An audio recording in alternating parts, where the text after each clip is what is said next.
I'm Caroline Henry. I'm your Police and Crime Commissioner for Nottinghamshire. Sadly, outcomes for victims of rape nationally aren't where they should be. But here in Nottinghamshire, we're determined to do something about this, and they are improving. Recently, I paid for and hosted a conference where we got the experts in the room to do with best outcomes. We looked at best forensic evidence, and we heard from a survivor of rape. It was a difficult story to hear because she told us of the stuff that police did really well, but also where we could get better, and I'm determined that we will do. I'm a survivor of rape that happened in 2016. I was just angry and just sort of in disbelief. I didn't think that it could happen to someone like me, which probably isn't the right thing to say, but yeah, it's all one of those things that just happens to other people, and then it happens to you, and you have to decide what you're going to do, if you're going to do anything. But yeah, I just felt angry and betrayed. My whole life was on pause for that investigation, and I think that's what I'd like investigators to realise, is that you've got a person who's just waiting for you to be done with that case. Whatever the outcome looks like, that is hanging over them.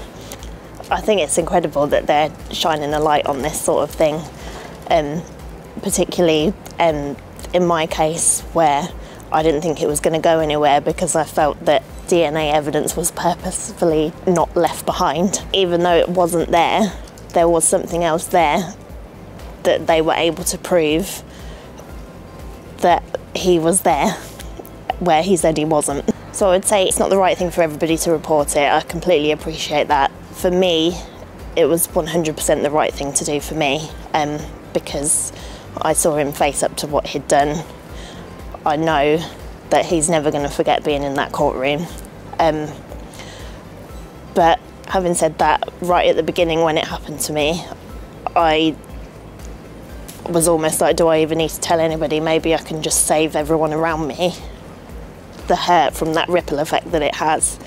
But I'm so glad I didn't do that. Everyone around me has been so incredibly supportive. Everyone believed me, which is the most important thing. So yeah, I would say if it's happened to you, I'd also like people to be aware that you can go to a sexual assault referral centre, have the swabs taken, and they can keep them while you decide if you're going to do anything or not. You don't have to get the police involved at that point. But it's very, very important that you do that as soon as possible. I know it's not nice, but for me, it really wasn't as bad as I thought it was going to be, nowhere near.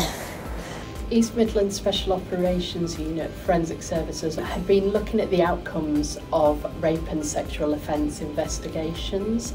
So we're trying to look at the forensics and see how we can optimise these to get better outcomes in our investigations.